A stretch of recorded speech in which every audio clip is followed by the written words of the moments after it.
Hello students, मैं हूं मनीष शंकर तिवारी और आप लोग देखना शुरू कर चुके हैं ई क्लासेस बाय मनीष सर। हम लोग पढ़ रहे हैं कक्षा 10 का सामाजिक विज्ञान और उसके अंतर्गत हमने इतिहास की किताब उठाई है और उसका पहला अध्याय है यूरोप में राष्ट्रवाद का उदय। जी हाँ, हम इसी को पढ़ रहे हैं। हमने इसके अभी तक आपको 5 कंटेंट दे चुके हैं जिसमें हम पढ़ चुके हैं कि किस तरह से फ्रांसीसी क्रांति ने यूरोप में राष्ट्रवाद के उदय में अहम भूमिका निभाई। फ्रांसीसी क्रांति के बाद नेपोलियन आया। नेपोलियन ने स्वयं को यूरोप का मुक्तिदाता कहा। उसने ये कहा कि ये निरंकुश राजतंत्रों से मैं आपको मुक्ति दिलाऊंगा और उसने एक केंद्रीकृत प्रशासनिक व्यवस्था लागू की जिसका फ़ायदा पूरे यूरोप को मिला। लेकिन जो उसकी विरोधी शक्तियाँ थी नेपोलियन की, 1815 में वे सफल हो जाती हैं। तो वे लोग नेपोलियन की जो व्यवस्था लागू की गई थी उसी व्यवस्था के अंतर्गत अपने राजतंत्र को स्थापित कर लेती हैं।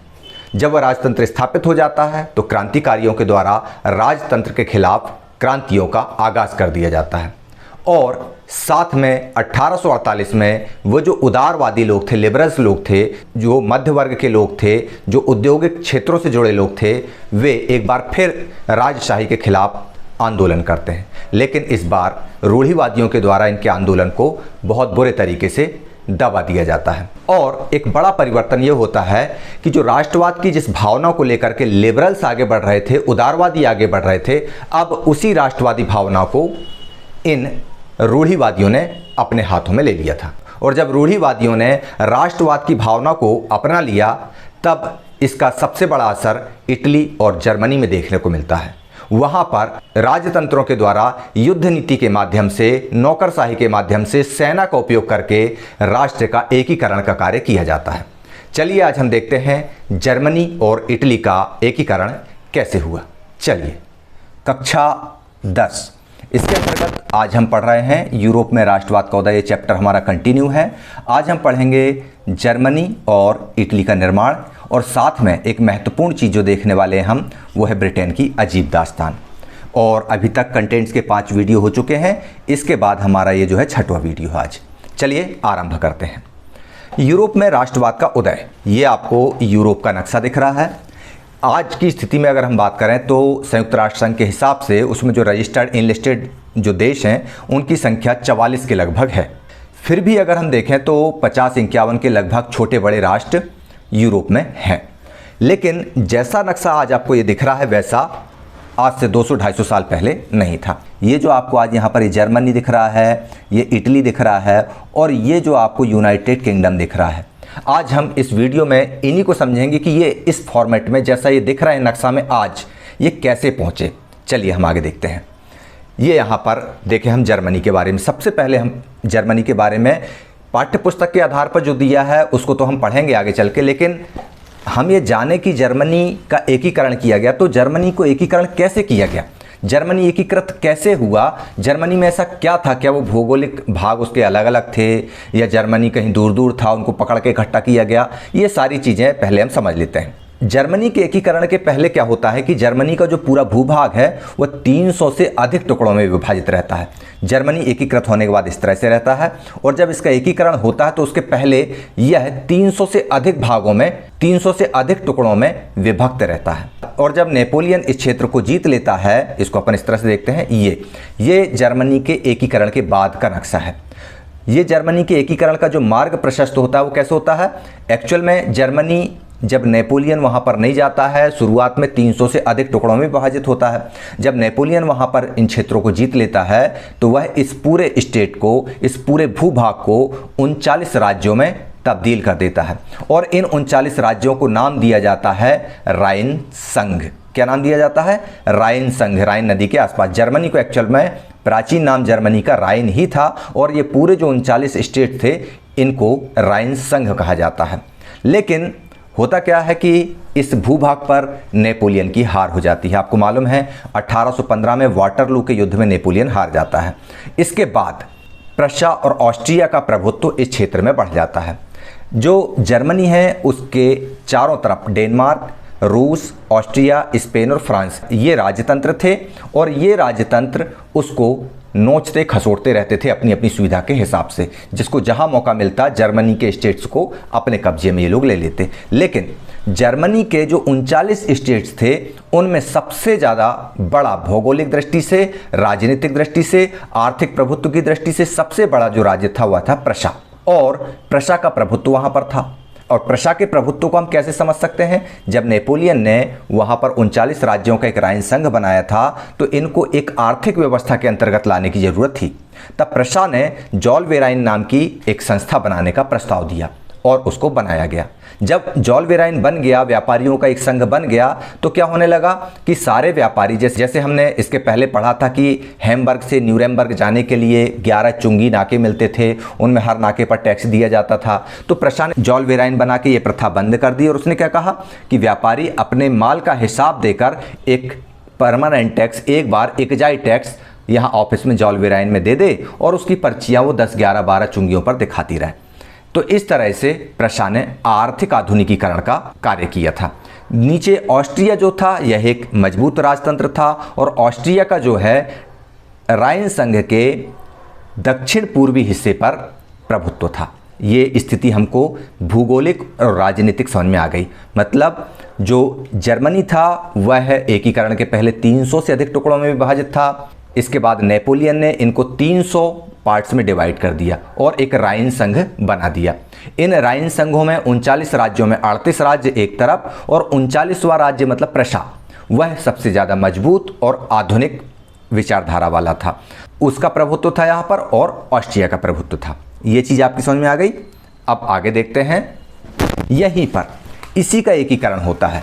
प्रशा सहित 38 राज्यों को मिला करके 1871 में एक राष्ट्र राज्य जर्मन साम्राज्य का निर्माण किया जाता है। यह है प्रशा, सैक्सोनी, बावेरिया। ये जो मध्य यूरोप के ये छोटे छोटे प्रांत थे, इनको और इनके साथ में 38 अन्य राज्यों को, बहुत सारे दिख रहे हैं आपको, डेनमार्क के साथ स्लेज़विंग होल्स्टीन, पोलैंड तरफ काइजनबर्ग, राइनलैंड फ्रांस से लगा हुआ, बोदेन स्पेन से लगा हुआ, ऑस्ट्रिया से लगा हुआ बावेरिया और सैक्सोनी के प्रदेश हैं, रूस से लगा हुआ पोसेन है। तो ये सारे क्षेत्रों को मिला करके इन्होंने एक राष्ट्र राज्य का निर्माण कर लिया और इसी राष्ट्र राज्य के निर्माण की जो ऐतिहासिक प्रक्रिया है उसका नाम रखा गया जर्मनी का एकीकरण। ये तो हमारी समझ में आ गया कि जर्मनी जो है वह है 300 से अधिक टुकड़ों में विभाजित था। नेपोलियन ने उसको 39 स्टेट्स का एक राइन यूनियन बना दिया। इसके बाद उनको इकट्ठा करके एक जर्मन साम्राज्य बना दिया गया। लेकिन बात ये आती है कि इस जर्मनी के एकीकरण की जो पहली इच्छा थी ये कहाँ से आई कि हमारा ये जर्मन साम्राज्य जो है ये एकीकृत हो, इस पर ना डेनमार्क का कब्जा हो, ना इस पर फ्रांस का कब्जा हो, ना इस पर रूस आंख दिखा सके, ना इस पर ऑस्ट्रिया अपना प्रभुत्व जमा सके। ये भावना आखिर उन लोगों के अंदर आई तो आई कैसे? महत्वपूर्ण बात ये अपने को अभी समझना है कि जर्मनी के एकीकरण की इच्छा कैसे प्रकट हुई। तो जर्मनी के एकीकरण की इच्छा सबसे पहले 1789 में ही आ गई थी, जब फ्रांस की क्रांति हुई थी ना, और उससे विचार उत्पन्न हुए थे। उसी समय दिमाग में आ गया था जर्मन लोगों के कि हमको इकट्ठा रहना है, और इसके लिए नेपोलियन ने उनके लिए यह मार्ग प्रशस्त भी कर दिया। नेपोलियन स्वयं को यूरोप का मुक्तिदाता कहता था, राजतंत्रों से मुक्त कराने की बात करता था और गणतंत्र स्थापना की बात करता था, जनता का शासन लाने की बात करता था। उसने किया, जर्मन राइन संघों को उसने इकट्ठा किया और आपको मैंने पहले ही बताया कि 300 से ज़्यादा टुकड़ों में था ये, इसको 39 राज्यों में इसने डिवाइड कर दिया। इनमें प्रशा पहले से मजबूत था। 39वां राज्य हम मान लेते हैं कि प्रशा था, प्लस 38 थे। ऐसा 39 राज्यों में नेपोलियन ने इसको गठित किया, संगठित किया और एक राइन संघ का नाम दे दिया। जब ऐसा हुआ तो जर्मन राज्यों को पहली बार एक साथ रहने का एहसास हुआ। अब वो लोग एक ही मुद्रा में लेन देन करते थे, एक ही नाप तौल में काम करते थे, एक ही पर्ची पर अपना चुंगी टैक्स चुकाते थे, तो इनके अंदर एकता का भाव प्रस्फुटित हुआ।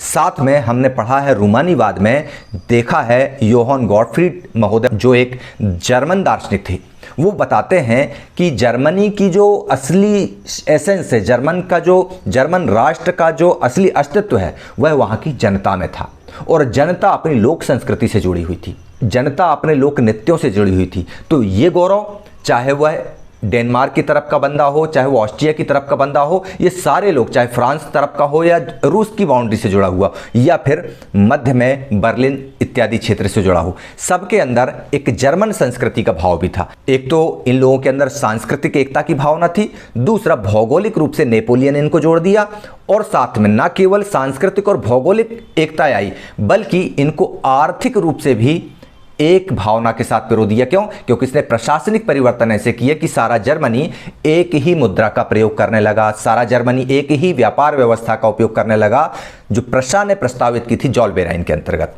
ठीक है ना, तो ये एकता की भावना यहां से आ गई। लेकिन अचानक दिन बदल जाते हैं, सब कुछ, पूरी पिक्चर चेंज हो जाती है। आप लोगों ने सुना होगा, एकदम इन्होंने वक्त बदल दिया, जज्बात बदल दिए, जिंदगी बदल दी। ये कब होता है? जब नेपोलियन की हार होती है और वियना कांग्रेस के द्वारा एक नवीन व्यवस्था लागू की जाती है। जो नवीन व्यवस्था लागू की जाती है तो जो 39 राइन संघ के जो स्टेट थे ये इच्छा प्रकट करते हैं वियना कांग्रेस के सामने कि हमको अलग ना किया जाए, हमको इकट्ठा राइन संघ के रूप में ही रहने दिया जाए। पर एक्चुअल में क्या है, जॉलबेराइन का कॉन्सेप्ट प्रशा लेकर आया था, तो प्रशा ये प्रस्ताव रखता है और इस प्रस्ताव को वियना कांग्रेस मान लेती है और वियना की संधि के अंतर्गत 39 राज्य संघों को यथावत रखा जाता है। लेकिन अब प्रशासनिक व्यवस्था में यहाँ परिवर्तन हो जाता है। भौगोलिक रूप से, उसकी आर्थिक रूप से स्थितियां वही रहती हैं, लेकिन इनके ऊपर एक थानेदार बिठा दिया जाता है, ऑस्ट्रिया। ऑस्ट्रिया को उसका अध्यक्ष बना दिया जाता है। मतलब ये जो राइन संघ है ये अपने आप में भावनात्मक रूप से जुड़े होकर भी इनके ऊपर एक ऑस्ट्रिया नाम का जो थानेदार बैठ गया था, उसकी वजह से इनके मन खट्टे थे और ये चाहते थे कि इस ऑस्ट्रिया को यहाँ से हटाया जाए ताकि हमारा जर्मनी वास्तव में भौगोलिक रूप से भी, सांस्कृतिक रूप से भी अभी एकीकृत है, अब राजनीतिक रूप से भी ये एकीकृत हो जाए। अब यहाँ पर आपने देखा कि किस तरह से 39 राज्यों का जो राइन संघ नेपोलियन बनाकर गया था, वियना की संधि के द्वारा उनको यथावत रखा गया, लेकिन इनके ऊपर अब ऑस्ट्रिया नाम का एक थानेदार बैठ गया। अब ऑस्ट्रिया नाम का थानेदार बैठ गया तो ये जो राइन संघ में नीतियां बनाता, ये अपने स्वार्थ की नीतियां बनाता था। और आपको याद होगा कि जर्मनी के जो उदारवादी लोग थे, इन लोगों ने फ्रैंकफर्ट में बैठकर क्या किया था, एक सम्मेलन आयोजित किया था और ये बात की थी कि अब हमारे देश में एक संसद होना चाहिए और उस संसद के अधीन राजा को काम करना चाहिए। याद है ना आपको, 831 प्रतिनिधि सेंट पॉल चर्च में जाते हैं, गाजे बाजे के साथ, जुलूस के साथ बैठते हैं। एक्चुअल में होता क्या है, ये जो 831 प्रतिनिधि चुनकर गए थे ये आम जनता के प्रतिनिधि नहीं थे। ये 831 प्रतिनिधि उन वोटर्स के द्वारा चुने गए थे जिनकी वोटर लिस्ट राजतंत्र ने जारी की थी, प्रशा के राजा ने जारी की थी। तो एक तरह से इनके अंदर प्रशा के राजा के प्रति सहानुभूति थी। लेकिन ये लोग चूंकि अब सांसद बन के तो गए थे पूरे जर्मनी साम्राज्य से, पूरे जर्मन संघ के अलग अलग स्टेट्स के लोग, इसमें बिस्मार्क नाम का एक बंदा भी गया था। अब जब ये लोग वहां पर पहुंचे तो इन लोगों ने संविधान लिखने की कार्रवाई शुरू कर दी। 1 साल तक घिस के संविधान लिखा, बना डाला। और संविधान बनाने के बाद ये लोग क्या कहते हैं, अब प्रशा का जो राजा है विक्टर विलियम चतुर्थ, उसको हम ताज पहनाते हैं, ये अब हमारी संसद के अधीन काम करेगा। राजा ठेंगा दिखा देता है, बोलता है हमें तुम्हारे हिसाब से काम नहीं करना। विक्टर विलियम चतुर्थ पहुंच जाता है रूढ़िवादी विचारधारा वाले राज्यों के संघ के साथ, और इनका जो फ्रैंकफर्ट में संसद का बनाने का सपना था, इस सपने को चकनाचूर कर दिया जाता है और राजा और उसके फौजी, सैनिक, सिपाही इन लोगों को वहां से खदेड़ भगाते हैं, मार भगाते हैं। और इस तरह से आपको याद होगा 1848 की उदारवादियों की क्रांति जो जर्मन संघ में खड़ी करने की कोशिश की गई थी, उसको कुचल दिया जाता है। चलिए हम इसको भी आगे देखते हैं। जैसे ही हम पाठ को शुरू करते हैं तो हमारे सामने लिखा हुआ आता है, क्या सेना राष्ट्र की निर्माता हो सकती है? अब ये क्वेश्चन क्यों रखा गया, हमारे दिमाग में सवाल आना चाहिए कि ये क्यों लिखा गया है। अभी तक हमने देखा फ्रांस में राष्ट्र की निर्माता सेना थी कि आम जनता थी? बिल्कुल आम जनता थी। तो हमने फ्रांस में देखा कि राष्ट्र की निर्माता आम जनता है, हमने पोलैंड में देखा कि अपने राष्ट्र की बात करने वाली आम जनता है, लेकिन जर्मनी में आम जनता राष्ट्र की बात नहीं करती है। जर्मनी में राष्ट्रीयता की बात करने वाले लोग होते हैं राजतंत्रात्मक लोग, राजा लोग, और राजा लोग बिना तलवार बंदूक के तो बात करते ही नहीं हैं। और इसीलिए राजाओं ने सेना की मदद से जर्मनी का एकीकरण किया। इसीलिए यह कहा गया है कि क्या सेना राष्ट्र की निर्माता हो सकती है। जब हम इस जर्मनी के एकीकरण को पूरा कंप्लीट कर चुके होंगे आज, तब लास्ट में आप बहुत अच्छे से समझ जाएंगे कि हाँ, सेना भी राष्ट्र की निर्माता हो सकती है। चलिए देखते हैं। अब बात करते हैं हम 1848 की स्थिति में। ये आपको बहुत अच्छे से पता है कि 1848 तक, मतलब 1830 से 1848 तक जो क्रांतियों का युग था, इस दौरान क्रांति का जो झंडा था, राष्ट्रवाद का जो झंडा था, वो किसके हाथ में था? वो था उदारवादियों के और क्रांतिकारियों के हाथ में। जब ये क्रांतिकारी और उदारवादी ये मांग कर रहे थे कि राजा को अब संसद के अधीन होकर काम करना चाहिए, जिस तरह से फ्रांस में संवैधानिक राजतंत्र है उस तरह से काम करना चाहिए, तो इस बात को राजाओं ने नकार दिया। और राजाओं के जो समर्थक थे उनको बोलते थे रूढ़िवादी। ये रूढ़िवादी इनका सीधा सामना करते हैं उदारवादी क्रांतियों का और उनको मार भगाते हैं। उनको देश छोड़ के भागना पड़ता है, पलायन होना पड़ता है, उनका पलायन हो जाता है। लेकिन उनकी जो गणतंत्रात्मक भावना है, इस वजह से वो यहाँ छूट जाती है और ये गणतंत्र स्थापित करने की भावना को रूढ़िवादियों द्वारा दबा दिया जाता है। और जो राष्ट्रवाद का झंडा वो लोग लेकर चल रहे थे क्रांतिकारी, वो राष्ट्रवाद का झंडा अब किसके पास जाता है? वो इन रूढ़िवादियों के पास में जाता है। ये आप लोग देख रहे हैं यहाँ पर। इस तरह से अब सारे यूरोप में अपनी सत्ता को स्थापित करने के लिए, अपना राजनीतिक प्रभुत्व हासिल करने के लिए रूढ़िवादी अब राष्ट्रीय भावनाओं का इस्तेमाल करते हैं, राष्ट्रवादी भावनाओं का इस्तेमाल शुरू कर देते हैं। और इस चीज़ में उनको किसका सपोर्ट मिलता है? उनको सपोर्ट मिलता है बड़े बड़े भूस्वामियों का, जिनको कि कहा जाता है जंकर्स। इस तरह से जंकर्स का भी सपोर्ट इनको मिलता है और अल्टीमेटली रूढ़िवादियों के द्वारा राजतंत्रात्मक व्यवस्था स्थापित की जाती है और कहा जाता है महाराज की जय हो। ये चीज़ हमने देखा। यदि आप किसी क्षेत्र के राजा होते और आपको ये बोला जाता कि अब आप राजा नहीं रहोगे, केवल स्टैंप रहोगे, जो संसद कहेगी वो आपको करना होगा और इसके अलावा आप कुछ नहीं कर सकते, आप अपनी सुविधाएं भोगो। लेकिन कंफ्यूजन ये था कि चलो हम मान भी लिए कि हम संवैधानिक रूप से काम करेंगे, संसद के अधीन रह के राजा बने हुए, लेकिन क्या भरोसा कि ये जनता हमको लुई 16वें की तरह कब न फांसी पर लटका दे। बस ये डर था। तो राजाओं ने जब नेपोलियन को देखा कि ये नेपोलियन ने राजतंत्र की व्यवस्था को खत्म किया और प्रशासनिक व्यवस्थाओं में परिवर्तन करके सामाजिक भेदभाव को खत्म करके एक नई व्यवस्था लागू की और खुद सम्राट बन गया, इनके दिमाग के बल्ब जल उठे। और जब इनके दिमाग के बल्ब जल उठे तो इन्होंने सोचा कि नेपोलियन का जो रास्ता था उसको हम अपना लेते हैं, नेपोलियन की जो कार्यप्रणाली थी उसको हम अपना लेते हैं। बस इन्होंने राष्ट्रवादी भावनाएं जो जनता के अंदर थी उनको इन्होंने, उन राष्ट्रवादी भावनाओं का जो राष्ट्रवादी ध्वज था वो इन्होंने अपने हाथ में थाम लिया। बस जनता को इन्होंने बताया कि ये जो क्रांतिकारी थे ये आपको एकीकृत कर रहे थे, ये आपके राष्ट्र राज्य की बात कर रहे थे, ये राष्ट्र राज्य, ये एकीकरण, ये राष्ट्रवादी भावनाएं, ये हम आपको देते हैं ना, अब हम आपके साथ मिलकर आपकी भावनाओं के अनुकूल काम करेंगे।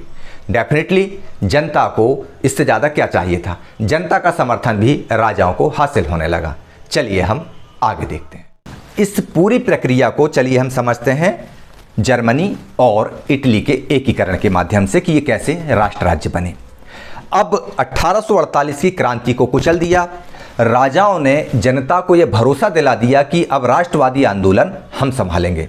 तो क्रांति को कुचलने के बाद प्रशा में भी यही होता है। फ्रैंकफर्ट की जो क्रांति होती है, फ्रैंकफर्ट में जो संसद है उसको भंग कर दी जाती है। इसके बाद प्रशा का जो राजा होता है फ्रेडरिक विलियम चतुर्थ, ये उस समय प्रशा का सम्राट था, प्रशा का राजा था। वो यह कहता है कि राष्ट्रीय एकीकरण का आंदोलन का नेतृत्व अब मैं करूँगा, मैं संभालूंगा। और उसके इस आंदोलन में मुख्य रूप से जो आंदोलन चलाने की जो पूरी प्रक्रिया थी, उस पूरी प्रक्रिया का जनक बनकर आता है ऑटो वन बिस्मार्क। यह प्रशा का प्रधानमंत्री होता है।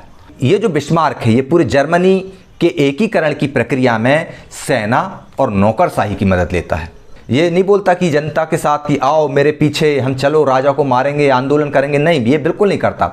ये कहता है कि हम राजतंत्र के अंतर्गत ही हमारे जर्मनी को इकट्ठा करेंगे। जिस जर्मनी के ऊपर ऑस्ट्रिया को थानेदार बनकर बिठा दिया गया है, जिसको चारों तरफ से रूस, डेनमार्क, स्पेन ने घेर कर रखा हुआ है, उस जर्मनी को अब पूरे यूरोप में स्थापित करने का समय आ चुका है। और इसकी स्थापना होगी नौकरशाही की मदद से, इसकी स्थापना होगी सेना की मदद से। चलिए देखते हैं कि ये बिस्मार्क ये सारा काम करता कैसे है। लेकिन बिस्मार्क जो काम करता है उसके पहले हम जान लेते हैं कि बिस्मार्क आखिर है कौन। बिस्मार्क जो है एक्चुअल में 1815 में ब्रेडनवर्ग के कुलीन परिवार में जन्म लेता है। अब आपको बार बार बताने की ज़रूरत नहीं है कि उस दौर में कुलीन वर्ग का क्या महत्व होता था और कुलीन वर्ग की सोच क्या होती थी। इसका पूरा नाम था ऑटो एडवर्ड लियोपोल्ड बिस्मार्क। प्रारंभिक शिक्षा बर्लिन में होती है और इसके बाद ये 1847 में प्रशा की प्रतिनिधि सभा का सदस्य चुन लिया जाता है और फ्रैंकफर्ट में जो संसद बैठी थी उसमें ये प्रशा का प्रतिनिधित्व करता है, मतलब प्रशा का सांसद बनकर जाता है। जैसे हमारे अपने क्षेत्र के सांसद हैं ना आजकल, वैसे ही यह प्रशा संसदीय क्षेत्र का सांसद बनकर फ्रैंकफर्ट की संसद में बैठा होता है। लेकिन यह नवीन विचारों का प्रबल विरोधी था। वहां पर यह बैठा जरूर था, लेकिन वहां पर जो कार्य योजना तैयार की जा रही थी राजा को संविधान और संसद के अंतर्गत लाने की, इसके दिमाग में वो सारी चीजें नहीं भा रही थी। वो लग रहा था ये सब फालतू की चीजें हैं, एक राजा के अधीन ही एक राष्ट्र को प्रगति के पथ पर लाया जा सकता है, इसकी ये सोच थी। अच्छा, इसके पास अनुभव क्या था? इसके पास बहुत बड़ा अनुभव था।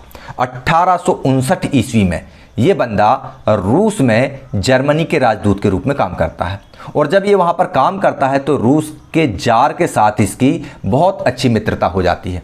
रूस के जार मतलब रूस का सम्राट।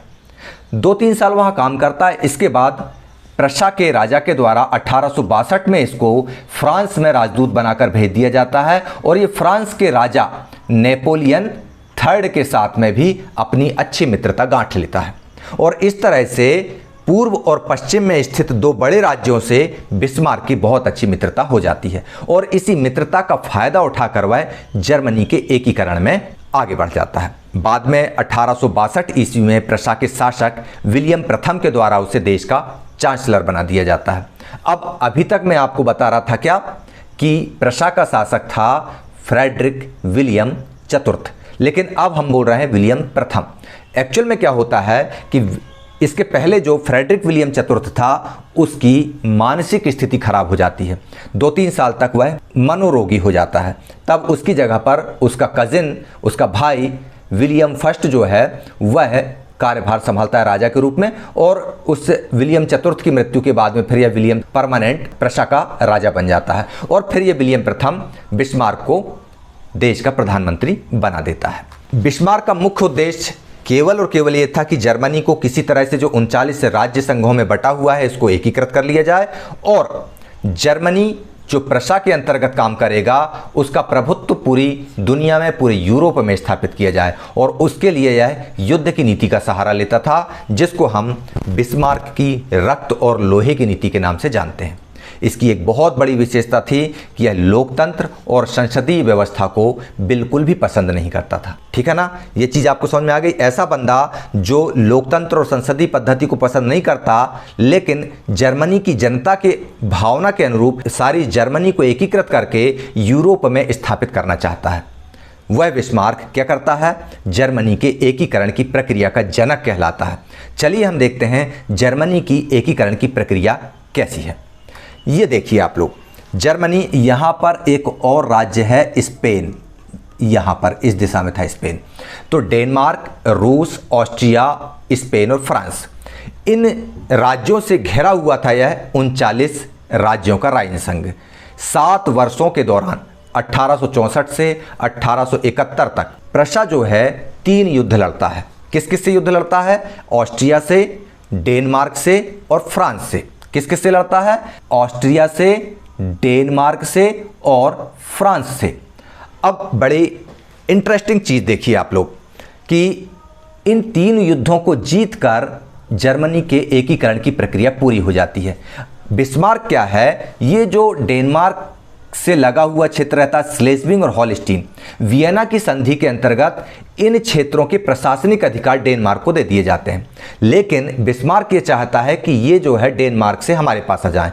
तो इसके लिए वह ऑस्ट्रिया के राजा को बहला लेता है, फुसला लेता है कि एक काम करें यार, चूंकि ऑस्ट्रिया थानेदार रहता है वहाँ पे, वो इससे बोलता है बिस्मार्क ऑस्ट्रिया से कि डेनमार्क से यदि हम स्लेस्विंग और हॉलस्टीन को छुड़ा लेते हैं तो एक एक भाग अपन बांट लेंगे, स्लेस्विंग हमारा, हॉलस्टीन तुम्हारा। ऑस्ट्रिया तैयार हो जाता है और ऑस्ट्रिया की मदद से डेनमार्क को हरा करके बिस्मार्क स्लेस्विंग और हॉलस्टीन को अपने कब्जे में कर लेता है। इस तरह से 1864 में डेनमार्क को प्रशा हरा देता है और स्लेस्विंग हॉलस्टीन को जीत लेता है और हॉलस्टीन को ऑस्ट्रिया को सौंप देता है। अब हॉलस्टीन में जर्मनी की आबादी ज़्यादा थी, जर्मन नस्ल के लोग ज़्यादा थे, तो उनको बिस्मार्क भड़का देता है कि ऑस्ट्रिया के खिलाफ आप विद्रोह कर दो। और जब ऑस्ट्रिया के खिलाफ होल्स्टीन के लोग विद्रोह कर देते हैं, तब ऑस्ट्रिया इसका दोष प्रशा को देता है कि प्रशा यहाँ की आग भड़का रहा है, और ऑस्ट्रिया प्रशा को युद्ध के लिए ललकारता है। बिस्मार्क इसी अवसर की तलाश में था। उसने फ्रांस को पटाया, फ्रांस को यह बोला कि आपको हम राइनलैंड वाला क्षेत्र दे देंगे, ऑस्ट्रिया के खिलाफ आप चूं चपाक नहीं करना। रूस का जार उसका मित्र था। ऑस्ट्रिया को फ्रांस और रूस से मिलने वाली सहायता को उसने रोक दिया बिस्मार्क ने, और 1866 में ऑस्ट्रिया को हरा दिया और सैक्सोनी, बावेरिया इत्यादि क्षेत्रों का प्रभुत्व अपने हाथों में ले लिया, और इसकी थानेदारी जो राइन संघ में स्थापित की गई थी, उस थानेदारी को खत्म कर दिया। अब बचा था फ्रांस। फ्रांस जो था स्पेन के उत्तराधिकार युद्ध में फंसा हुआ था, और स्पेन के उत्तराधिकार युद्ध में प्रशा भी इंटरेस्ट ले रहा था। अब ये बात फ्रांस को अच्छी नहीं लगी और फ्रांस ने युद्ध की स्थिति निर्मित कर दी। प्रशा यही चाहता था, उसने 1870-71 में फ्रांस को भी युद्ध में पराजित कर दिया, नेपोलियन तृतीय युद्ध में हार गया। और इस तरह से 1864 में डेनमार्क को, 1866 में ऑस्ट्रिया को और 1870-71 में फ्रांस को हराया। तो 1864 से यहाँ पर 1864 से 1871 तक 7 वर्षों के दौरान बिस्मार्क ने 3 युद्ध लड़े, और तीनों युद्धों में प्रशा को जीत हुई, और इस तरह से एकीकरण की प्रक्रिया पूरी हुई। और जब एकीकरण की प्रक्रिया पूरी हो गई, युद्ध जीतकर बिस्मार्क महोदय अपने राजा के सामने आकर खड़े हो गए और वर्साय में एक समारोह आयोजित कर केसर विलियम प्रथम को जर्मनी का सम्राट घोषित कर दिया। इस तरह से जर्मनी का एकीकरण हुआ। ये बात आपको समझ में आ गई। अब जर्मनी के एकीकरण की घोषणा भी बड़े गाजे बाजे के साथ करना थी। आपको पता है कि इसने फ्रांस को हरा दिया था, और जर्मनी के एकीकरण की घोषणा जो है वह प्रशा में अपनी राजधानी कोइंजनबर्ग में नहीं की। इसकी घोषणा फ्रांस की राजधानी वर्साय में जाकर की गई, फ्रांस के शीश महल में की गई, ताकि पूरे यूरोप में इसका संदेश जाए। यहाँ पर 18 जनवरी 1871 की सुबह बहुत कड़ाके की ठंड पड़ रही थी। जर्मन राज्यों के जो 39 राज्य थे राज्य संघ, उनके सारे राजकुमार, उनकी सेना के प्रतिनिधि, उनके मंत्री और महत्वपूर्ण मंत्रियों के साथ खुद ऑटोमन बिस्मार्क और केसर विलियम फर्स्ट, ये सारे लोग वहां इकट्ठे हुए, और अन्य महत्वपूर्ण मित्र राष्ट्रों के भी प्रतिनिधि यहां पर आए। ये सारे के सारे वर्साय के एक ठंडे शीश महल मतलब हॉल ऑफ मिरर्स में इकट्ठे हुए, और उस सभा में विलियम प्रथम को जर्मन साम्राज्य का नेतृत्व प्रदान कर दिया गया, और ये बोला गया कि आप नए जो एकीकृत जर्मनी है इसके राजा आप होंगे, और इस तरह से उनको केसर विलियम को एकीकृत जर्मनी का राज्य सौंप दिया गया, और जर्मनी का एकीकरण पूर्ण हुआ। अब जर्मनी का जब एकीकरण हो जाता है तो जर्मनी प्रगति के पथ पर चलने के लिए ललायित रहता है। क्या होता है, जर्मनी में राष्ट्र निर्माण की प्रक्रिया में सबसे ज़्यादा अगर पावरफुल बनकर कोई आता है तो वह आता है प्रशा। प्रशा की ताकत इसलिए रहती चूंकि प्रशा वहाँ का सबसे बड़ा भौगोलिक क्षेत्र वाला और ताकतवर राज्य था, तो डेफिनेटली छोटे छोटे राज्यों के आगे प्रशा की ताकत बढ़ेगी। अच्छा, प्रशा आधुनिकीकरण का प्रबल समर्थक था। उसने मुद्रा के क्षेत्र में, बैंकिंग के क्षेत्र में कानूनी रूप से न्यायिक व्यवस्थाओं का आधुनिकीकरण आरंभ कर दिया। मतलब जो नापतोल की व्यवस्था यहाँ राइनलैंड क्षेत्र पर थी वही व्यवस्था यहाँ कर दी, जो यहाँ स्लेस्विंग में थी वही यहाँ बावेरिया में कर दी गई। मतलब सारे राइन संघ वाले सारे जर्मनी की एक मुद्रा, एक बैंकिंग व्यवस्था, एक कानून व्यवस्था, एक ही न्यायिक व्यवस्था लागू कर दी गई। और प्रशा ने जब इस कदम को उठाया तो बाकी जर्मनी के लिए यह एक मॉडल के रूप में सामने आया, और इससे जर्मनी प्रगति के पथ पर बहुत तेज़ी से आगे बढ़ने लगा। और जब जर्मनी बहुत तेज़ी से आगे बढ़ने लगा, इसके बाद जर्मनी का पावर इतना बढ़ा कि उसने प्रथम विश्व युद्ध का न्योता तक दे डाला। इस बात को हम 9th क्लास में पढ़ चुके हैं। और इसके बाद जब प्रथम विश्व युद्ध समाप्त होता है तो उससे बहुत सारे हिस्से छीन लिए जाते हैं, और उसका ये जो आज आपको यहाँ स्क्रीन पर नक्शा दिख रहा है, आज जर्मनी का नक्शा इतना बड़ा नहीं है और छोटा हो गया है। ये हम पहले देख चुके हैं। लेकिन आज का हमारा जो टॉपिक था वो क्या था, जर्मनी का एकीकरण। 1871 में जर्मनी का एकीकरण पूरा होता है, और इस तरह से जर्मनी आपके सामने दिख रहा है। यहाँ पर लिखा है प्रशिया। एक्चुअल में ये प्रशिया नहीं है, ये है पूरा का पूरा जर्मनी। और इस तरह से जर्मनी का एकीकरण संपन्न होता है। जब जर्मनी का एकीकरण हो जाता है तो एक चित्रकार थे, वो बिस्मार्क को उनके 70वें जन्मदिन पर एक चित्र भेंट करते हैं और ये चित्र वही होता है शीश महल में, जब वर्साय के राजमहल में एक शीश महल करके एक दरबार था, वहाँ पर जर्मनी के एकीकरण की घोषणा हो रही होती है। यह चित्र उस समय का रहता है, उसको ये तैयार करता है और बिस्मार्क को गिफ्ट करता है। तो इस तरह से आप लोगों ने जर्मनी के एकीकरण को बहुत अच्छे से समझ लिया होगा कि जर्मनी शुरुआत में नेपोलियन के भी पहले 300 से अधिक टुकड़ों में था। नेपोलियन ने उसको 39 टुकड़ों में डिवाइड किया। ऑलरेडी प्रशा वहाँ पर शक्तिशाली भौगोलिक रूप से भी, आर्थिक रूप से भी, राजनीतिक रूप से भी राज्य था। और इसके बाद में नेपोलियन के बाद में भी राइन संघ बना रहता है, लेकिन कमज़ोर रहता है। ऑस्ट्रिया उसका थानेदार रहता है। प्रशा के दिमाग में ये चीज़ आने लगती है अब कि ऑस्ट्रिया की थानेदारी खत्म करना है। बिस्मार्क की कूटनीति इसमें काम आती है। रूस और फ्रांस से बिस्मार्क की मित्रता रहती है। ऑस्ट्रिया को अपनी जाल में फंसा लेता है और डेनमार्क से अपने क्षेत्रों को आज़ाद करा लेता है। अब उसकी नज़रों में ये रहता है कि ऑस्ट्रिया की थानेदारी पूरी तरह खत्म करना है, तो ऑस्ट्रिया से भी युद्ध करता है और ऑस्ट्रिया को भी निपटाता है। और इधर फ्रांस के सम्राट नेपोलियन तृतीय को हरा करके वर्साय के महल पर कब्जा करता है और अपने जर्मनी के एकीकरण की घोषणा वर्साय के शीश महल से करवाता है और जर्मनी के प्रभुत्व को सारे यूरोप के सामने स्थापित कर देता है। चलिए, अब आपको समझ में आ गया ना कि सेना के द्वारा राष्ट्र का निर्माण कैसे होता है। बिस्मार्क ने सेना का सही उपयोग किया कूटनीति के साथ और जर्मनी राष्ट्र का निर्माण कर लिया। अब सेना के द्वारा इटली के एकीकरण की प्रक्रिया को हमको देखना है। जर्मनी की तरह ही इटली को भी अनेक टुकड़ों में बांटा गया था। इटली नाम का कोई शब्द वहाँ पर प्रचलित था ही नहीं। इटली के निर्माण के लिए भी रक्त बहाए गए, युद्ध लड़े गए। चलिए समझते हैं इटली के निर्माण को, इटली के एकीकरण को। अब जिस तरह से हम जर्मनी को पढ़ रहे थे कि जर्मनी में एकीकरण की इच्छा कैसे प्रकट हुई, तो अब हमको यह जानना भी जरूरी है कि इटली में एकीकरण के भाव कैसे तैयार हुए। इटली में लोग एकीकरण क्यों करना चाहते थे? तो उसका भी एकमात्र कारण था नेपोलियन। नेपोलियन के युद्धों के कारण इटली वासियों ने एकता की भावना को महसूस किया। ऐसा क्यों? क्योंकि नेपोलियन ने जब इटली का अभियान आरंभ किया था तो उसने इस बात की घोषणा कर दी थी। उसने कह दिया था कि वह इटली को ऑस्ट्रिया की दास्ता से मुक्त करने के लिए आया और वह ऐसा करता भी है। वह ऑस्ट्रिया को वहाँ से हटा देता है। नेपोलियन जो है वह पोप, जो मध्य इटली का शासक होता है पोप, वहाँ पर पोप को भी संधि के लिए मजबूर कर देता है और साथ ही साथ इटली के जो अन्य प्रदेश हैं वहाँ पर भी अपना प्रभुत्व स्थापित कर लेता है। और इस तरह से सारी इटली नेपोलियन के छाते के नीचे आ जाती है और पहली बार जो इटली का पढ़ा लिखा वर्ग है, इटली का जो जानकार समझदार वर्ग है, वह अपने इटली को पहचानता है। वह अपनी इटली को देखता है कि अरे ऐसा भी इटली बनाया जा सकता है। फिर उनके अंदर ये निश्चय होता है कि अब हमको हमारे इस भौगोलिक इकाई को एक राष्ट्र के रूप में संगठित करना है। ठीक है ना? ये हमने देख लिया कि फ्रांसीसी क्रांति और नेपोलियन ने उनके अंदर राष्ट्रवाद की भावना का संचार किया। लेकिन अब हमको ये जानना जरूरी है कि जैसे हमने जर्मनी को देखा था कि एकीकरण के पहले वह 39 और 39 के पहले वह 300 टुकड़ों में विभाजित था। क्या इटली की स्थिति भी ऐसी थी? तो चलिए जानते हैं एकीकरण के पूर्व इटली की स्थिति क्या थी।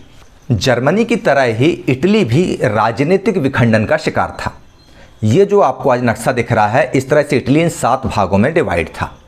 इटली में अनेक वंशानुगत राज्यों और बहुराष्ट्रीय हैब्सबर्ग साम्राज्य का शासन था। यहाँ पर इस तरह से था ये इटली, ये दिख रहा है आपको। आज की स्थिति का इटली ये है। ये जो आपको नक्शा दिख रहा है, इसको अपन बड़ा करके देखते हैं इस तरह से। तो ये जो इटली है, यह 19वीं सदी के मध्य में 7 राज्यों में बटा हुआ था।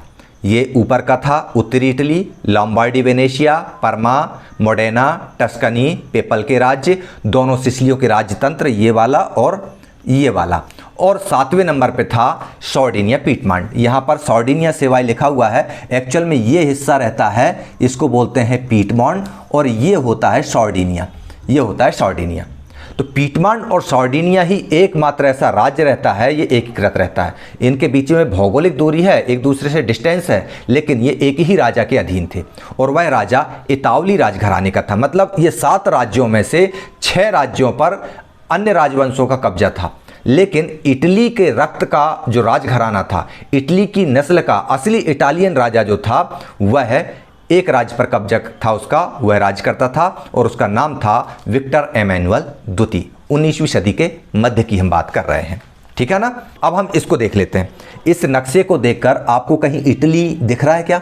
जो इटली हमने आपको पहले दिखाया, जो इटली आप ये देख रहे हैं, ये नक्शा, तो ये जो नक्शा है आपको ये वाला इटली दिख रहा है। यहाँ पर इटली आपको कहीं दिख रहा है क्या? नहीं, एक्चुअल में इटली ये है। देखो, वास्तव में एकीकरण के बाद इटली ऐसा बनता है, लेकिन एकीकरण के पहले इटली के उत्तरी भाग पर, ये देखते हैं, ये एकीकरण के बाद अभी इटली का उत्तरी भाग ये है। इटली के उत्तरी भाग पर ऑस्ट्रिया का कब्जा था, मतलब ये जो आपको दिख रहा है ये लोम्बार्डी और वेनेशिया, इस क्षेत्र पर किसका कब्जा था? ऑस्ट्रिया का। और साथ में ही परमा, मेडोना और टस्कनी, ये जो पूरा भाग था इस पर ऑस्ट्रिया का प्रभुत्व स्थापित था।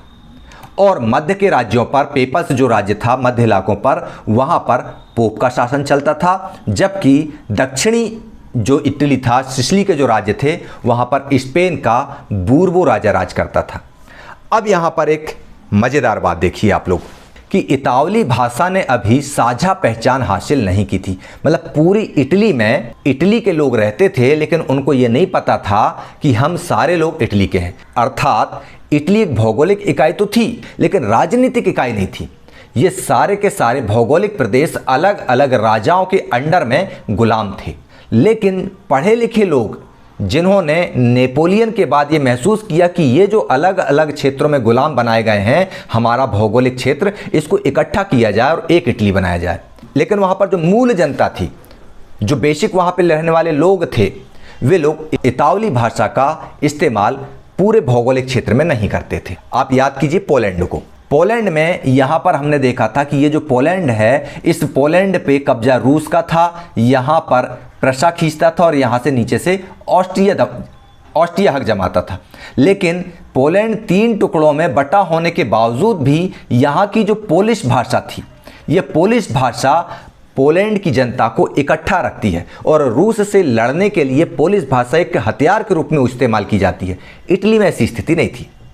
इटली में लोग फ्रांसीसी भाषा का ज़्यादा इस्तेमाल करते थे, फ्रेंच लैंग्वेज बोलते थे। और इसके अलावा जो वहाँ के स्थानीय निवासी थे, वे इटली के क्षेत्रीय भाषा का प्रयोग करते थे, स्थानीय बोलियों का प्रयोग करते थे। मतलब वहाँ पर इटली में किसी भी तरह से सांस्कृतिक एकता स्थापित की जा सके, ऐसी संभावना नज़र नहीं आ रही थी। केवल भौगोलिक इकाई होने के कारण कुछ स्वप्नदृष्टा लोगों ने यह महसूस किया कि इस भौगोलिक इकाई को राजनीतिक इकाई बना दिया जाए। आखिर ऐसे लोग थे कौन? इटली के एकीकरण के आरंभिक प्रयास करने वाले लोग थे कौन? चलिए देखते हैं। सबसे पहला प्रयास 1830 के दशक में मैजिनी के द्वारा किया जाता है। ये आपको दिख रहा है मैजिनी महोदय।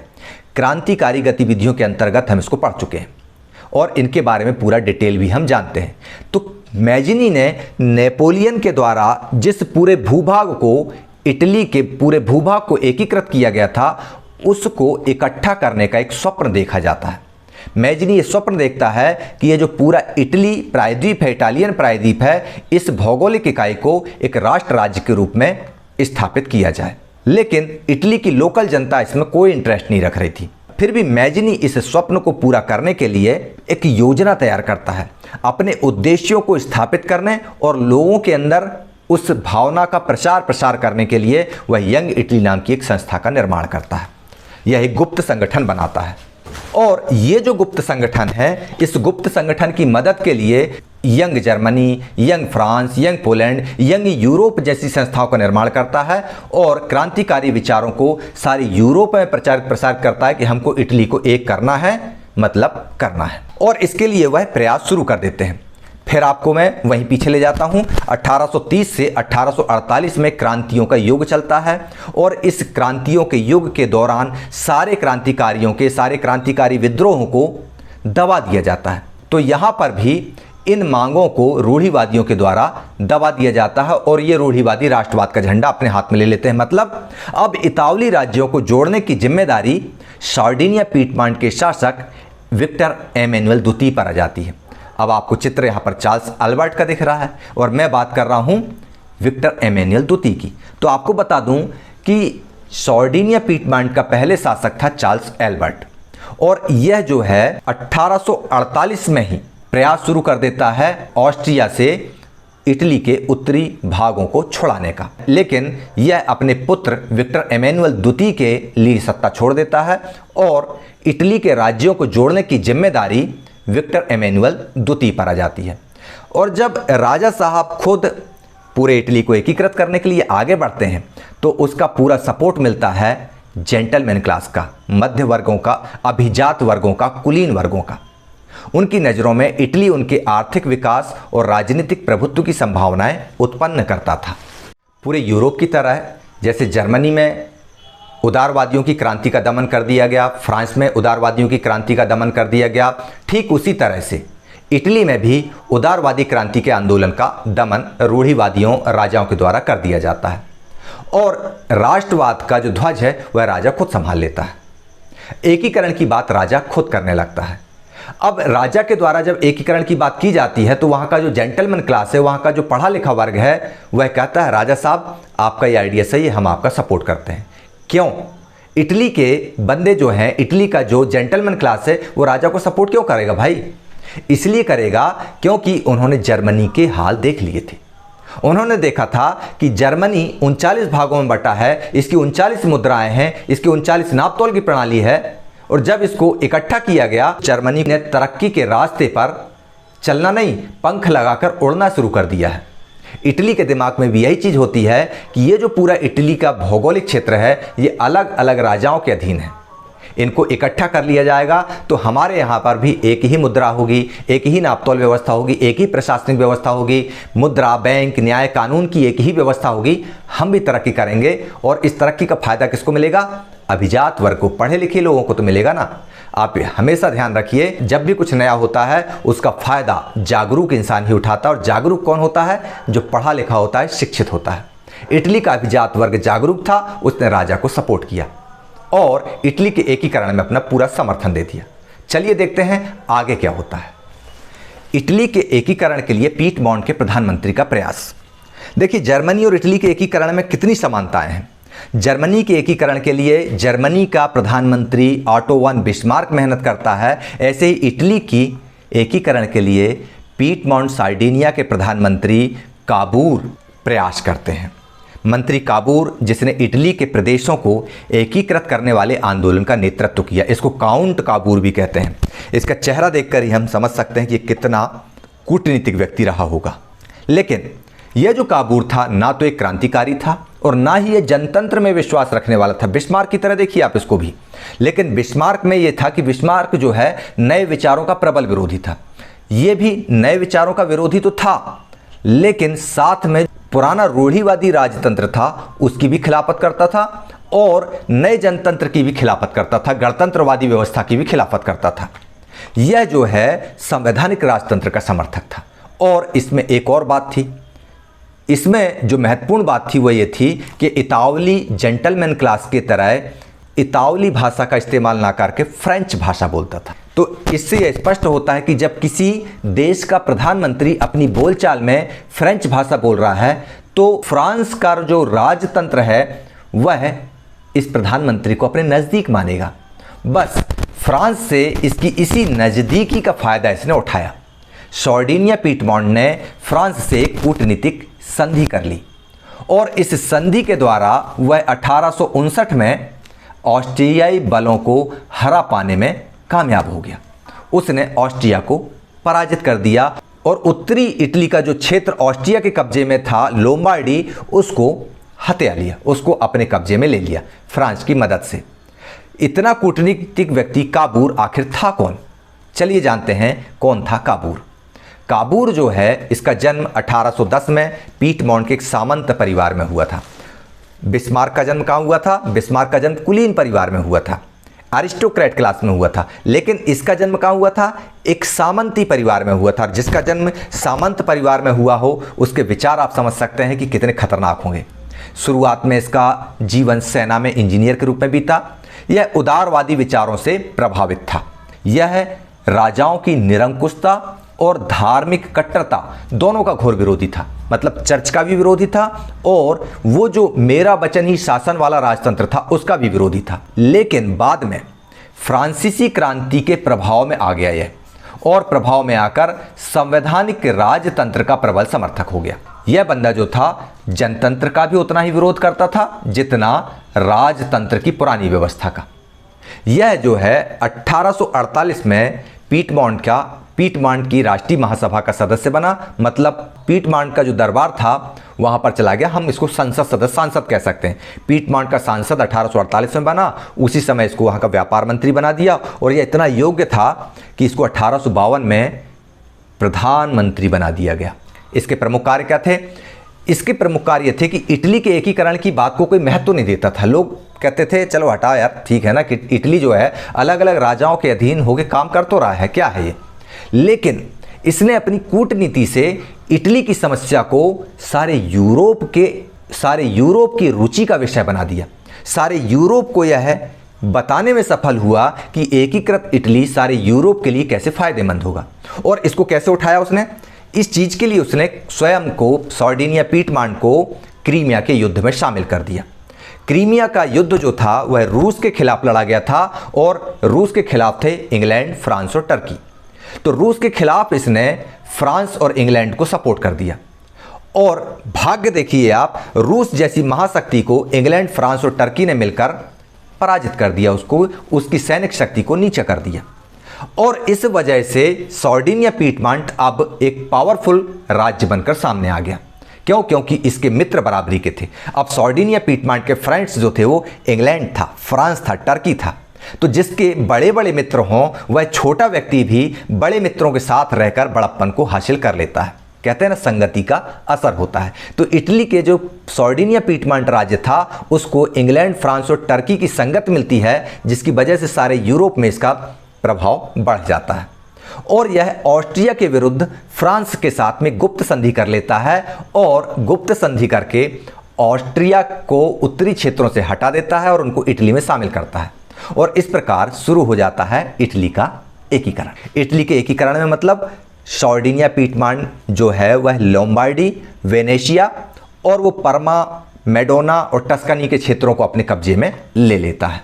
इसके अलावा एक और सच्चा देशभक्त होता है, उसने भी इटली के एकीकरण में जबरदस्त भूमिका निभाई थी।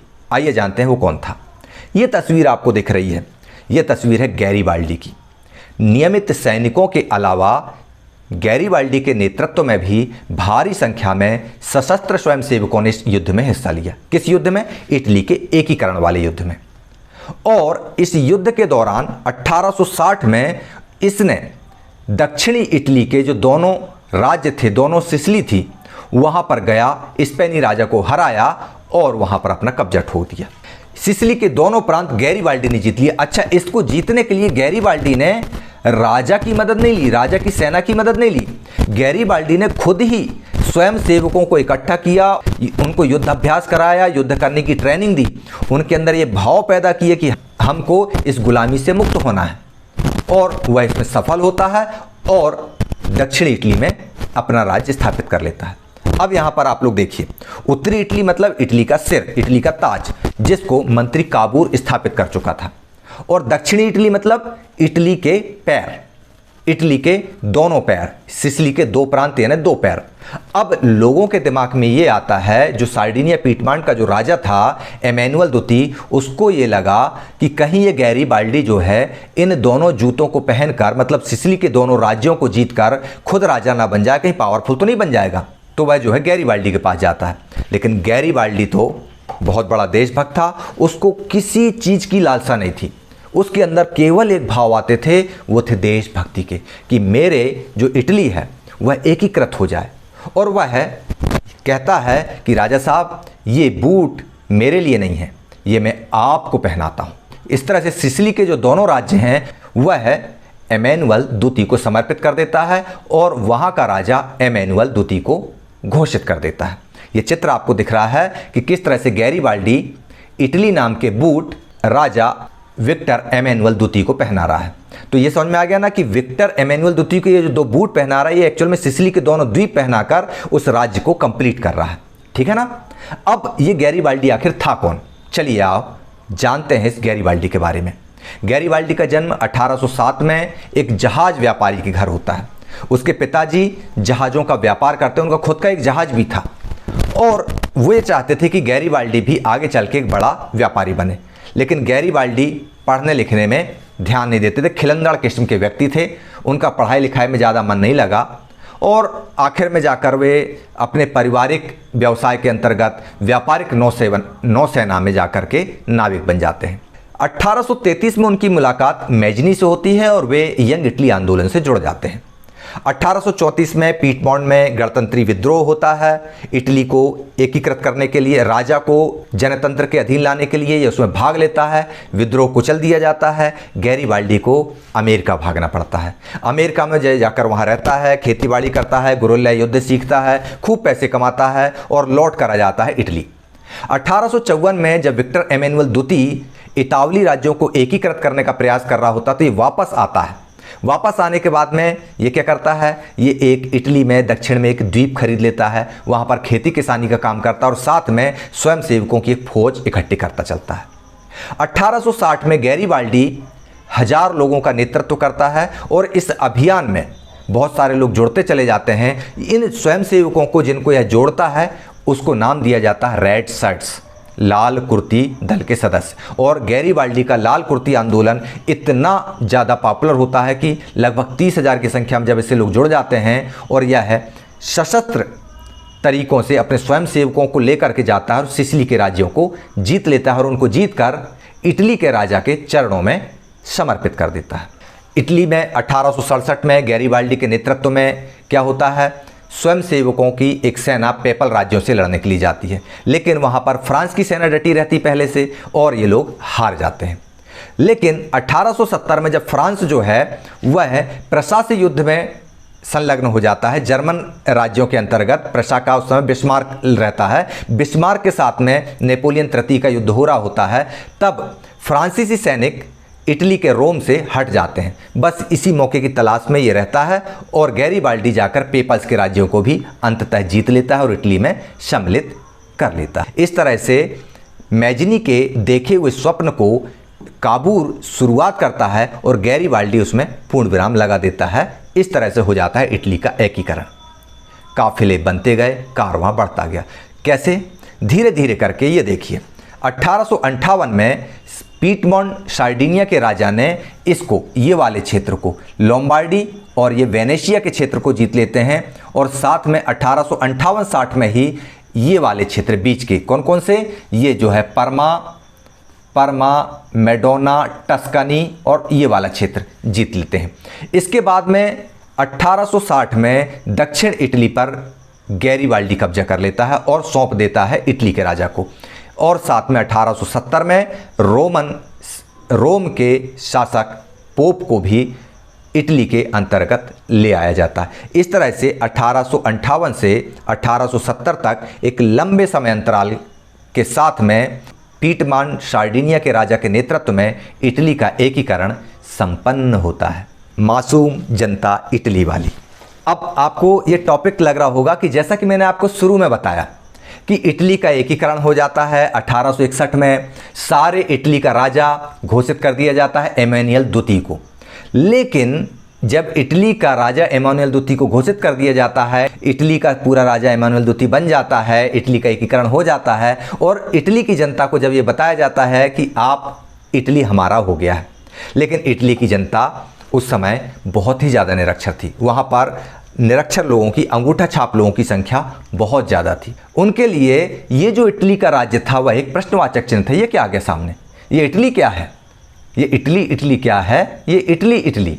तब गैरीबाल्डी उनको समझाता है और बोलता है अब हम सब इटालिया के हैं और इटालिया हमारा है, आप लोग चिंता मत कीजिए, अब हम स्वतंत्र हो चुके हैं। उन लोगों की समझ में कुछ नहीं आता है। वे लोग अभी भी सोचते हैं कि आखिर ये इटालिया है क्या, आखिर ये इटालिया है क्या, आखिर ये इटालिया है क्या।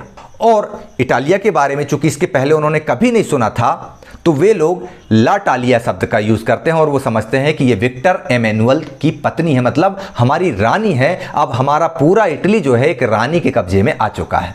यह वे लोग बेचारे निरक्षर लोग समझते हैं। और बाद में गैरीबाल्डी और उनके सभी साथी लोग मिलकर सारे लोगों को समझाने में सफल हो जाते हैं कि अब हम ऑस्ट्रिया, पोप या स्पेन के राजाओं के अधीन नहीं हैं, लोम्बार्डी से लेकर के सिसिली तक पूरा इटली एक है। ये बात जनता को समझाने लगते हैं। इस तरह से हो जाता है इटली का एकीकरण। हम लोगों ने देख लिया कि जिस तरह से जर्मनी का एकीकरण हुआ, लगभग उसी तरह से इटली का एकीकरण भी युद्धों और सेनाओं के प्रयोग से हुआ। अर्थात राष्ट्र की निर्माता सेना होती है, ये बात हमारी समझ में आ गई। अब हम एक नए सफर को देखते हैं। फ्रांस में क्रांति हुई, राजतंत्र से गणतंत्र आया, राष्ट्र राज्य बना। जर्मनी में युद्ध लड़े गए, इटली में युद्ध लड़े गए, पोलैंड में भी क्रांतियां हुई, युद्ध लड़े गए। लेकिन ग्रेट ब्रिटेन में क्या हुआ होगा? हमने जाने नहीं कि ग्रेट ब्रिटेन कैसे राष्ट्र राज्य बन गया। कहते हैं कि यह एक आदर्श राष्ट्र राज्य है और यहाँ पर कोई उथल पुथल भी नहीं हुई, कोई क्रांति भी नहीं हुई, फिर भी ये आदर्श राष्ट्र राज्य बन गया। आखिर इन अंग्रेजों ने ऐसी कौन सी युक्ति लगा ली, ऐसी कौन सी विधि इस्तेमाल कर ली जो ये बिना रक्त बहाए आदर्श राष्ट्र राज्य बन गए? चलिए देखते हैं ब्रिटेन की अजीब दास्तान। चलिए, ये आपको यूरोप का नक्शा दिखाई दे रहा है। इसमें ब्रिटेन नहीं दिख रहा है यार, कहाँ है ब्रिटेन? ये रहा यहाँ पर। इसको आप ध्यान रखिए, इसलिए इसको अलग से दिखाया जा रहा है। ये ब्रिटेन गायब, ये ब्रिटेन आ गया। यहाँ पर ब्रिटेन लिखा हुआ तो कहीं दिखाई नहीं रहा हमको, यूके लिखा हुआ है। ये देखो आप लोग, यहाँ पर ये यूके लिखा है और ये पूरा कत्थे रंग में जितना लिखा है इसको हम यूके बोलते हैं। तो ब्रिटेन कहाँ गया फिर? और इंग्लैंड जिसको बोलते हैं वो इंग्लैंड भी नहीं दिख रहा है यहाँ पर। यहाँ हरे रंग में यहाँ पर आयरलैंड लिखा हुआ दिख रहा है।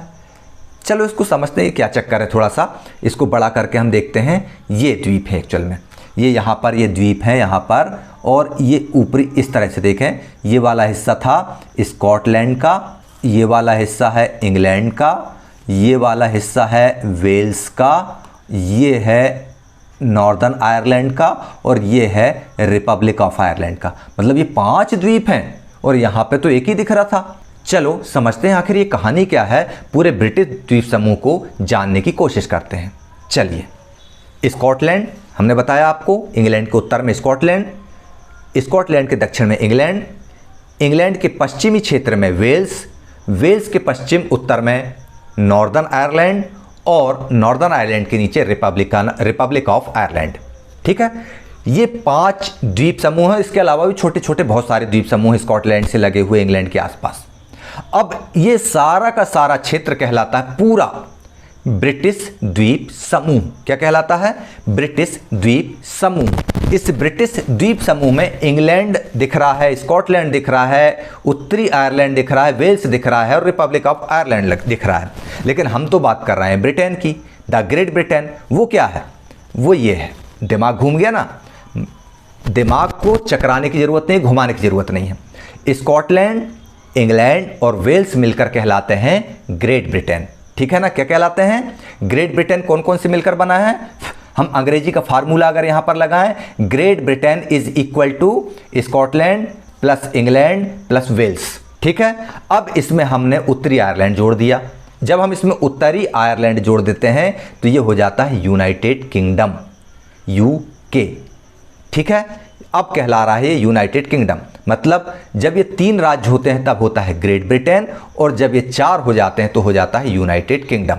एक छोटा सा नन्हा सा पिद्दा सा आयरलैंड का एक टुकड़ा क्या जुड़ गया? यूनाइटेड किंगडम हो गया। और इसको हटा दिया तो ग्रेट ब्रिटेन हो गया। मतलब ग्रेट रहा, ग्रेट के बाद यूनाइटेड हो गया।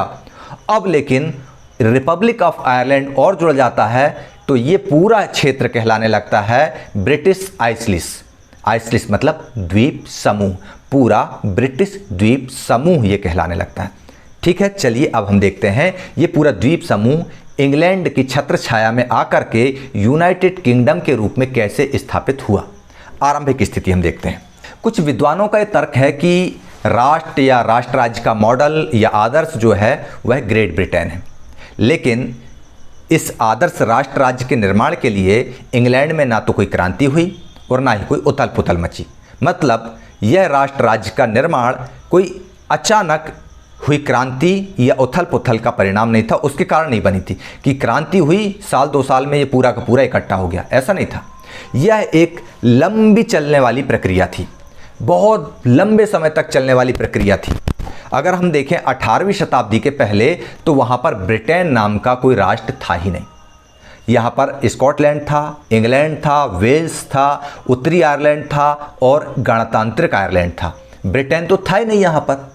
ये जो पूरा ब्रिटानिया द्वीप समूह था, जो ये दिख रहा है आपको, ये यूनाइटेड किंगडम कहला रहा है। ये इस पूरे ब्रिटानिया द्वीप समूह की अगर हम बात करें तो इसमें इंग्लैंड में अंग्रेज रहते थे, वेल्स में वेल्श रहते थे, स्कॉटलैंड में स्कॉटिश रहते थे और यहाँ पर आयरलैंड में आयरिश लोग रहते थे। इन लोगों की एक ही पहचान ये थी कि ये किसी पुराने प्राचीन जनजाति कबीले के वंशज थे। इनकी जो पहचान थी वह नृजातीय थी, एथनिक थी। एथनिक का मतलब होता है एक साझा नस्लीय, जनजातीय या सांस्कृतिक उद्गम अथवा पृष्ठभूमि जिसे कोई समुदाय अपनी पहचान मानता है। मतलब ये सारे लोग ये मानते थे कि हमारे पूर्वज किसी जनजातीय कबीले में रहे होंगे और उन्हीं से हम निकलकर यहाँ आए हैं। चाहे स्कॉटिश हो, अंग्रेज हों, वेल्स हों, आयरिश हो, सब लोग अपनी पुरानी विरासत को मानते थे कि हाँ ऐसा कुछ रहा होगा। लेकिन इन सभी जाति समूहों की अपनी अपनी सांस्कृतिक परंपराएं थीं, अपनी अपनी राजनीतिक व्यवस्था थी। किसी के साथ कोई का कोई मेलजोल नहीं था। अब होता क्या है, 18वीं शताब्दी के अंतिम समय में इंग्लैंड जो है वह ताकत को हासिल करने लगता है। इंग्लैंड में औद्योगिकरण जब होता है तो इंग्लैंड की धन दौलत में, इंग्लैंड की अहमियत में, इंग्लैंड की सत्ता में बढ़ोतरी होती है। इंग्लैंड पावरफुल होने लगता है और अन्य द्वीप समूहों में वह अपने प्रभुत्व को स्थापित करने में सफल होने लगता है। भाई पावरफुल होता है और बाकी हम जानते हैं कि यदि हमारे मोहल्ले पड़ोस में कोई एक अमीर और प्रभावशाली आदमी रहता है तो पूरा मोहल्ला जो है उसके सामने झुक जाता है। बस ये ब्रिटिश द्वीप समूह का एक पूरा मोहल्ला यदि हम मान लें तो इंग्लैंड जो है वहाँ का ठेकेदार बनकर, पावरफुल व्यक्ति बनकर उभर आता है और इस वजह से वह सारे द्वीप समूह पर अपना प्रभुत्व जमाने में सफल हो जाता है और इस तरह से ब्रिटेन यूनाइटेड किंगडम बन जाता है। राजतंत्र का आत्मसमर्पण कैसे होता है ब्रिटेन में? आज भी वहाँ पर गणतांत्रिक व्यवस्था नहीं है, वह संवैधानिक राजतंत्र है। ब्रिटेन आज भी संवैधानिक राजतंत्र है। भारत की तरह लोकतांत्रिक गणतांत्रिक राष्ट्र नहीं है। चलिए देखें, एक लंबे टकराव और संघर्ष के बाद अंग्रेज संसद ने, अंग्रेजों की जो संसद थी ये, इन्होंने 1688 में राजा की ताकत को छीन ली, राजा का ताज उतरवा लिया और उसको संसद के अधीन ले आए। एक्चुअल में राजा को तलवार के दम पे नहीं, जब यहाँ का मध्य वर्ग, उदारवादी वर्ग जो था, जब वो पावरफुल हुआ तो उसने राजा से बोला कि यार ये ताजवाद छोड़ो और तुम तो संवैधानिक राजतंत्र के अंतर्गत आ जाओ। और राजा प्रेम से उनकी बात मान लेता है। क्यों? क्योंकि उसको ये आसपास का उदाहरण मौजूद रहता है कि भैया अगर ये सारी चीज़ें नहीं मानेंगे तो ये मार मुर देंगे, तलवार अलवार ज़बरदस्ती में आज हमारी सत्ता और चली जाएगी, सिंहासन भी खत्म हो जाएगा और जान से जाएंगे सो अलग। तो राजा कहता है ठीक है, राजा हम ही रहेंगे, आदेश कानून तुम निकाल देना, दस्तखत हम कर दिया करेंगे, हमारे नाम से राजकाज करो। और इस तरह से संसद के अंतर्गत राजतंत्र आ जाता है और यह संसद जो है, इस संसद पर बोलबाला रहता है इंग्लैंड का। मतलब इंग्लैंड इस संसद में पावरफुल रहता है और जब पावरफुल रहेगा तो इंग्लैंड की मनमानी तो चल नहीं है। तो इंग्लैंड जो है स्कॉटलैंड को एक संधि करने के लिए मजबूर करता है। 1707 में स्कॉटलैंड और इंग्लैंड एक गठबंधन करते हैं और उसका नाम होता है United kingdom of great Britain. और इस तरह से इंग्लैंड व्यवहार में स्कॉटलैंड पर अपना प्रभुत्व जमा लेता है। चूंकि संसद भवन इंग्लैंड में रहता है, ब्रिटेन के सांसदों का दबदबा रहता है, अंग्रेजों का दबदबा रहता है, तो ब्रिटेन की पहचान का विकास होता है। मतलब पूरी दुनिया में ब्रिटेन को पहचाना जाता है। और इस वजह से होता क्या है कि स्कॉटलैंड की संस्कृति और स्कॉटलैंड की राजनीतिक संस्थाओं को दबाने का प्रयास होता है और इनको धीरे धीरे करके नष्ट कर दिया जाता है। और एक तरह से स्कॉटलैंड भी पूरी तरह से इंग्लैंड के प्रभुत्व में आ जाता है। मतलब धीरे धीरे करके इंग्लैंड वाले स्कॉटलैंड को निगल जाते हैं। स्कॉटलैंड को जब निगल जाते हैं तो स्कॉटिश हाईलैंड, जैसा कि नक्शे में दिख रहा है, स्कॉटलैंड के उत्तरी भाग में कुछ ऐसे लोग थे जो कैथोलिक धर्म को मानते थे। अब आपको ये नहीं बताऊंगा मैं कि कैथोलिक क्या होता है, प्रोटेस्टेंट क्या होता है, ये सारी चीज़ें हम रूस की क्रांति 9th में पढ़ रहे थे तो हम देख चुके हैं। ईसाई धर्म की ही ये अलग अलग शाखाएं थीं, जिसमें इंग्लैंड के लोग प्रोटेस्टेंट्स थे और स्कॉटलैंड और आयरलैंड के लोग कैथोलिक थे। और ये कैथोलिक लोग अपनी आज़ादी के लिए आए दिन संघर्ष करते। ये लोग कहते हम कैथोलिक लोग प्रोटेस्टेंट्स की बातों में क्यों आए, हमें तो आज़ादी चाहिए।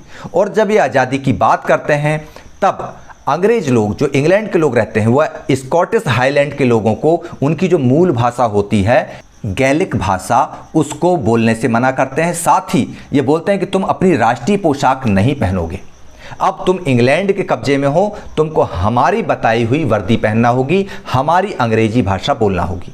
और अगर आप ये करने से मना करते हैं और बार बार बोलते हैं कि हमको चाहिए आज़ादी, हमको चाहिए आज़ादी, तो हम आओ तुमको देते हैं आज़ादी। और उनका दमन करते हैं इंग्लैंड के लोग और ऐसे लोगों को अपना देश छोड़ने के लिए मजबूर कर देते हैं। और इस तरह से अब स्कॉटलैंड पर पूरी तरह से इंग्लैंड का कब्जा हो जाता है। आयरलैंड में भी विरोध होता है। आयरलैंड में भी क्या होता है, एक्चुअल में आयरलैंड भी कैथोलिक और प्रोटेस्टेंट्स गुटों में झगड़े होते रहते हैं।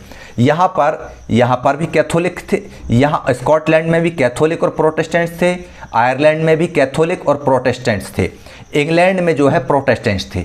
मतलब ये लोग यहाँ के प्रोटेस्टेंट्स को सपोर्ट करते थे और आयरलैंड को। तो स्कॉटलैंड को तो इन्होंने जीत लिया था, स्कॉटलैंड को तो अपने कब्जे में रख ही लिया था। अब इनकी नज़र गई आयरलैंड की तरफ। तो आयरलैंड में जो प्रोटेस्टेंट्स मानने वाले लोग थे, ये लोग उनको भरपूर सुविधाएं देते और उनके प्रभुत्व को बढ़ाने की कोशिश करते। और ये प्रोटेस्टेंट्स का झुकाव जो आयरलैंड में रहते थे, उनका इंग्लैंड की तरफ था। इंग्लैंड से ये सहायता लेते और आयरलैंड के कैथोलिकों को परेशान करते और इसका फायदा मिलता इंग्लैंड को। अब जो कैथोलिक थे आयरलैंड के, उन्होंने वोल्फ टॉन के नेतृत्व में 1798 में विद्रोह भी किया। इन्होंने कहा कि नहीं, हमें अंग्रेज़ों की गुलामी पसंद नहीं है, हम अंग्रेज़ों के प्रोटेस्टेंट्स लोगों का साथ नहीं देंगे, हम कैथोलिक लोग अपनी अलग से दुनिया बसाएंगे। लेकिन इनको भी उसी तरह से बलपूर्वक भगा दिया जाता है, उनके विद्रोह को दबा दिया जाता है। अब स्कॉटलैंड का विद्रोह भी दबा दिया गया और आयरलैंड का विद्रोह भी दबा दिया गया और बन गया यहाँ पर यूनाइटेड किंगडम, ब्रितानी राष्ट्र राज्य, उसका निर्माण हो गया। और इस राष्ट्र राज्य पर हावी रहा इंग्लैंड की संस्कृति, इंग्लैंड की सभ्यता, इन सभी पर हावी हो गई। यूनाइटेड किंगडम की अगर हम बात करें तो जब यूनाइटेड किंगडम बन गया, तब ब्रिटेन ने अपने प्रतीक चिन्हों में जो यूनियन जैक था, जो झंडा था, उसको पूरे यूनाइटेड किंगडम का झंडा बना दिया। और जो राष्ट्रगान था, God save our noble king, इसको भी खूब बढ़ावा दिया। और पुराने राष्ट्र इस संघ के, मतलब यूनाइटेड किंगडम के पुराने राष्ट्र कौन, स्कॉटलैंड, वेल्स और आयरलैंड, नीचे मुंडी झुकाए मातहत सहयोगी के रूप में ही रह पाए। इस तरह से इंग्लैंड ने पूरे ब्रिटानिया द्वीप समूह पर कब्जा जमा लिया। अंग्रेज जब भारत में आए थे तो व्यापारी बनकर आए थे, एक छोटा सा तंबू गड़ाया था और धीरे धीरे करके उनके तंबू का आकार इतना बड़ा हो गया कि उन्होंने पूरे भारत देश पर कब्जा कर लिया। जब वो इंग्लैंड से हजारों किलोमीटर दूर आकर अपना कब्जा जमा सकते हैं, तो अपने आस पड़ोस को तो वो सुख चैन से रहने देने वाले लोग थे ही नहीं। और हुआ भी यही, उन्होंने स्कॉटलैंड को, वेल्स को, आयरलैंड को चपेट लिया और पूरे ब्रिटानिया द्वीप समूह पर अपना दबदबा स्थापित कर लिया। और इस तरह से ब्रिटेन की अजीब दास्तां का भी हो जाता है पूर्ण विराम। आज आपको इस वीडियो में बहुत अच्छे समझ में आ गया होगा इटली का एकीकरण, जर्मनी का एकीकरण और ब्रिटेन का एकीकरण ही समझ लीजिए एक तरह से। अब यदि इस अध्याय को पढ़ते हुए आपको कोई कन्फ्यूज़न रह गया हो तो आप लोग अपने क्लास टीचर से कंसल्ट करिए, अदरवाइज़ आप कमेंट बॉक्स में लिखिए, ताकि हम इसको जब क्वेश्चन आंसर वाला सेशन आएगा तब हम आपके प्रश्नों को समाहित करते हुए उनको प्रश्नोत्तर टाइप में बना लेंगे और आपका कॉन्सेप्ट क्लियर कर देंगे। तो ठीक है, इस तरह से आप इस पूरे अध्याय को देख चुके हैं। और हाँ, यदि आपको ये पसंद आया हो तो लाइक का बटन ज़रूर दबा दें। इससे क्या हो, ये जो लाइक का बटन है ना, इससे हमको एनर्जी मिलती है काम करने की दिशा में। तो चलिए ठीक है, आप लोग हमारी एनर्जी बढ़ाने का काम कीजिए और यदि एनर्जी को और बूस्टअप करना चाहते हैं ना, तो शेयर भी कर दीजिए, मित्र दोस्तों को भी बताइए अच्छा वीडियो। और ख़राब लगे तो किसी को मत बताइए, लेकिन मुझे ज़रूर बताइए कि सर पसंद नहीं आया, खराब बना है, फिर से कंस्ट्रक्ट कीजिए, हम उसको रिप्रोड्यूस करेंगे। ठीक है ना? तो चलिए आप लोग देखिए, अपनी राय बनाइए और लाइक का बटन, शेयर का बटन दबाते रहिए और देखते रहिए ई क्लासेस बाय मनीष सर। मुझे इजाज़त दीजिए। जय हिंद, जय भारत।